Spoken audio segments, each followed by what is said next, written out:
So, you've probably been on the internet long enough by now to know that a lot of online creators rely on sponsorships as a way of funding their work and making a living by sharing their work online.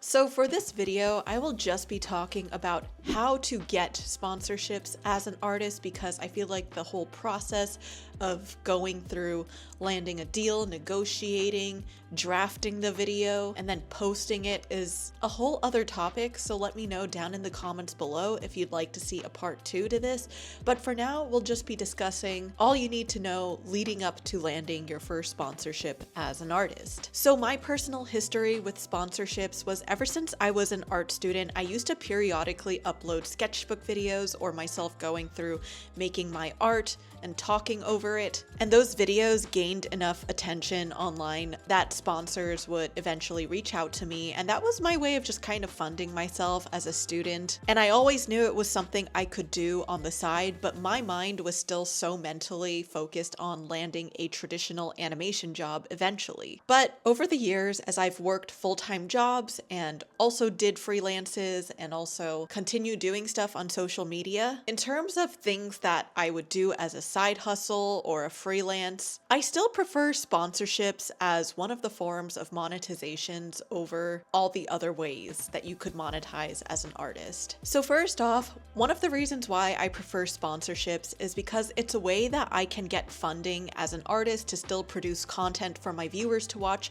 without always 100% having to rely on my viewers and audience for money. And while I know I do, of course, sell products and host things like the art career journeys, at the same time, it's not what is making 100% of my income. And being able to work with sponsors is a way for me to continue being able to make a living while sharing my art and content for free for all of you. And all you would have to do is either just skip it, or if you're interested, you can actually check it out. So first, you might be wondering, how do I even get sponsorships? So originally, I used to just rely on my presence on social media, and usually by developing a large following and getting a decent amount of engagement on your work, sponsorships will naturally just start coming to you. People will find you easily that way.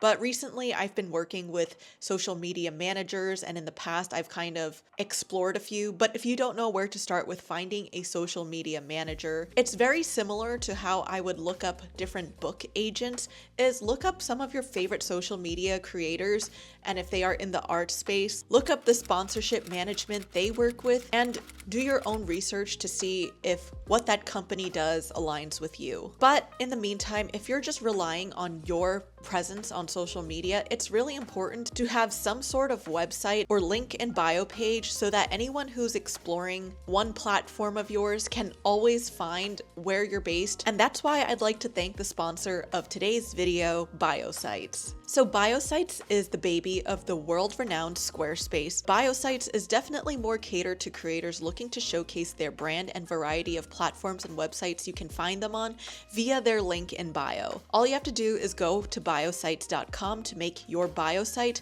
pick a template to then customize and add the link to your social media bios. If you wish to customize it further, you can accessorize it with different fonts, colors, and backgrounds, and embed your latest video or post for more immediate viewing. What's also nice is that you can put a paywall for some of the links that you want to monetize. So let's say you have an exclusive comic.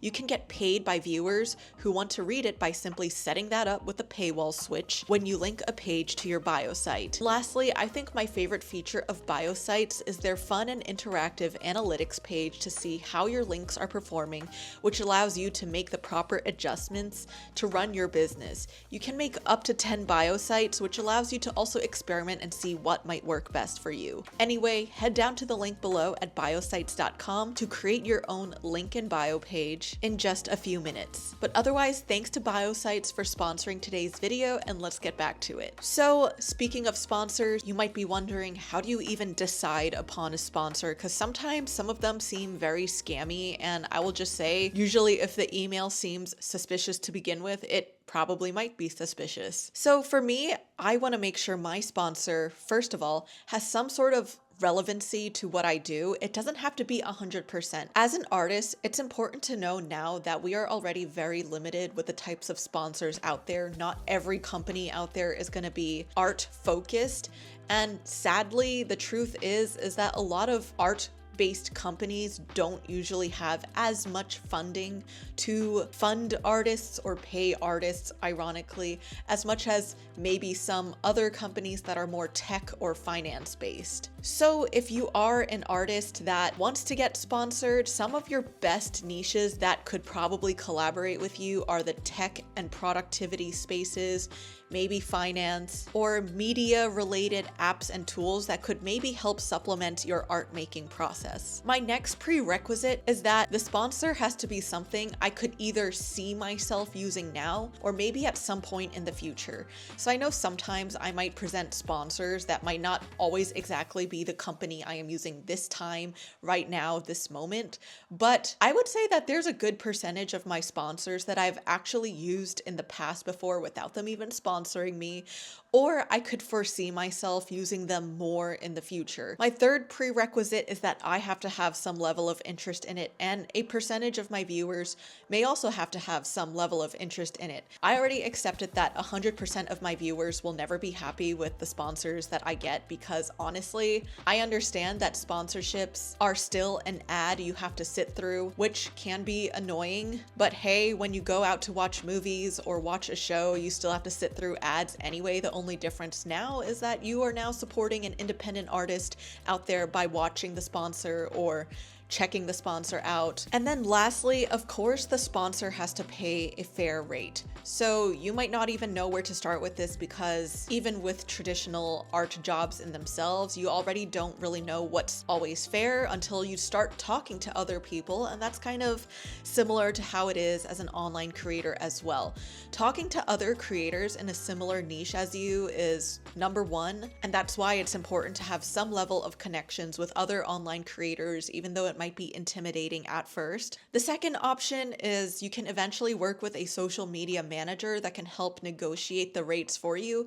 And assuming that they are a good manager, they might know what is competitive out there. And similar to a book agent, like yes, they will take a percentage of what you make, but at the same time, they might be going out there to pitch you to other companies and be doing more work up front to make sure that you have a collection of sponsors to work with and not just once a blue moon, hopefully.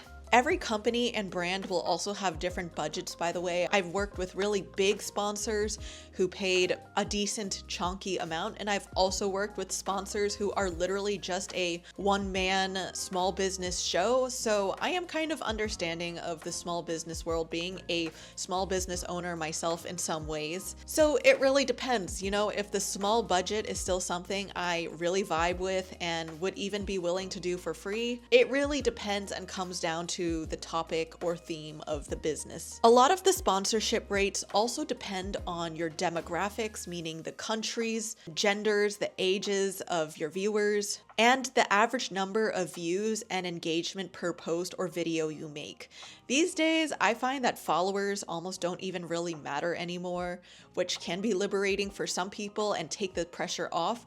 But now what matters more is how well each of your posts consistently do, which is its new level of pressure, because for me personally, I struggle a lot with inconsistent views, and I'm sure other artists out there might be dealing with the same. But in general, I do find that having a majority US-based audience is probably the more helpful aspect, and having a specific niche does also help as well. So even though most of my channel circulates around art careers, at least even though it is art related, the career part kind of opens up sponsorships from companies who are willing to help other small business owners or help people with productivity or things that might benefit things related to a career. So even if your videos maybe might not get the most views, maybe because it is so specific and niche related, it could still warrant funding from a sponsor. So balancing art content and sponsorships also isn't easy. Again, most of the time sponsorships should have a percentage of relevancy to what you do,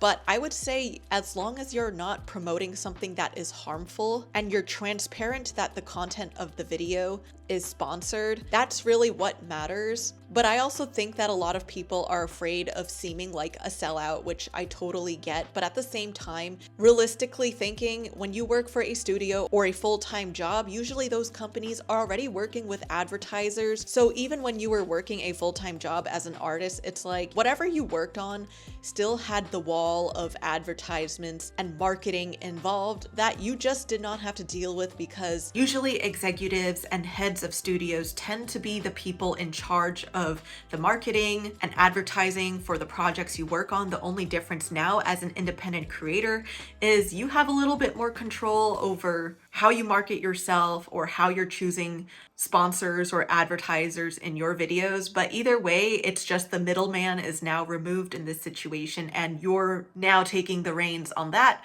which can make people feel like a sellout, which unfortunately, yes, some people out there are going to think that way of you, but at the same time, you are an artist that is making a living for yourself.